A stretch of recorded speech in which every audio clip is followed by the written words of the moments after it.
Hello WhatsApp guys, কি অবস্থা সবার? কেমন আছো তোমরা? আশা করি আল্লাহর রহমতে সবাই ভালো আছেন। চলে আসলাম আরো একটা ধামাকাকার ভিডিওতে। আমার দাদা আসলে এই যে শোনো ঠিকানা দেই সকাল আহমেদ আইছে।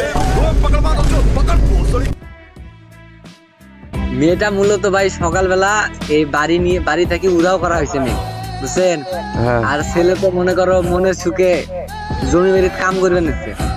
মানে ছেলে এখন কাম করতেছে আর মেয়ে নিজে ওখান থেকে উদাও হয়ে গেছে।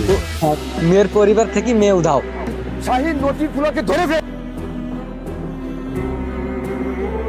এখানে মূল টপিক হচ্ছে এই ছেলে আর এই মেয়ে হরিপুর ব্রিজে গেছিল ঘুরতে যায় ছেলেদের হাতে কট খাইছে। তাদেরকে জিজ্ঞেস করা হয় যে এখানে কি হয়েছে আর রমজান মাসে তারা এখানে কি করে, আর তারা উত্তর দিয়েছে যে তারা এখানে ঘুরতে আসছে আর তারা নিজের খালাতো ভাই বোন। তারপরে পরিচয় দেয় সকাল আহমেদ। তারপর সকাল আহমেদকে এই নিয়ে প্রশ্ন করা হলে সকাল আহমেদ উত্তর দেয় তাকে সে চেনে না, কিন্তু তার সাথে অনেকগুলো ভিডিওর ক্লিপ আছে। ভিডিওটা দেওয়া হয় আমাকে মূলত 2 দিন আগে বানানোর জন্য, কিন্তু আমার সময় হয়নি ভিডিও বানার। কিন্তু আজকে বানাইতে গিয়ে দেখি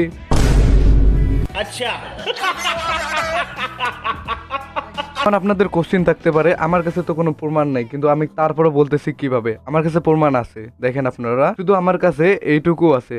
অর্থাৎ ভিডিওটা পাবলিক করা হয় আর এটা নিয়ে হয়তোবা সমস্যা হয়, তারপর ভিডিওটা আবার ডিলিট করে দাও। মেয়ের পরিবার থেকেই উদাও। হ্যাঁ, মেয়ে কই গেছে? কি জানি এখন, কি জানি ঠিকানা কই গেছে আল্লাহ জানে।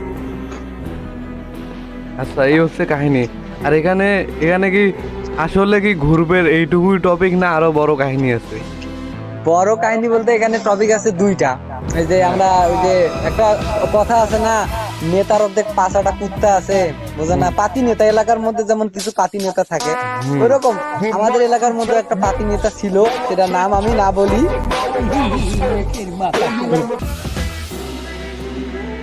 সেটা ভিডিওর মধ্যে তো তুমি বলবা, সমস্যা নাই।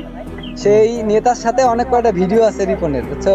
পাতি নেতা একবার উল্লেখ করে দিয়ে দাও, উল্লেখ করে দিয়ে দাও।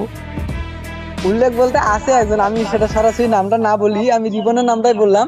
ওই রিবনের সাথে কয়েকটা ভিডিও আছে ওই নেতার। ওই নেতা বলতে উনি একজন কন্টেন্ট ক্রিয়েটার, বুঝছো? ও